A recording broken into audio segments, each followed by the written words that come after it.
সেই মানুষ খুঁজতেছি দেখতে যাবো। ভালো আছেন সবাই?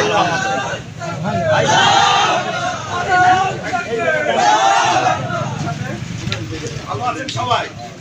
আলহামদুলিল্লাহ। সম্মানিত ভাইরা, বাংলাদেশ জামাত ইসলামী দীর্ঘদিন থেকে আল্লাহর জমিনে আল্লাহর আইন প্রতিষ্ঠা করার চেষ্টা করছেন। কেন আমরা বলতে চাই, আজকে দেখেন উদাহরণস্বরূপ আপনাদেরকে বলি, ভারত থেকে যদি কোনো মোটরসাইকেল নিয়ে আসেন, তাহলে এই মোটরসাইকেল পরিচালনার জন্য ইঞ্জিনিয়ার কি ভারতের লাগবে না চীনের? ভারতেরই লাগবে। আবার যদি জাপান থেকে কোনো ট্রেন বা কোনো ইঞ্জিন নিয়ে আসি, তাহলে এই ইঞ্জিন পরিচালনার জন্য পরামর্শ কি জাপান থেকেই তো দেবে নাকি? এটা তো চীন থেকে নেওয়া যাবে না, না যাবে? চীনেরটা হলে চীন থেকে নেওয়া যাবে। এখন দেখা যাচ্ছে আমার জাপানের ইঞ্জিন, আর আমি পরামর্শ নিলাম চীন থেকে, এই ইঞ্জিনও নষ্ট হবে, প্যাসেঞ্জার থাকলে প্যাসেঞ্জারও মারা পড়বে। এখন আপনি দেখেন, এই আমাদেরকে সৃষ্টি করেছেন কে?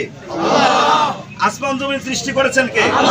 তাহলে এই দেহ এবং এই জমিন পরিচালনা করার জন্য আমরা কোন ইঞ্জিনিয়ারের পরামর্শ নেব?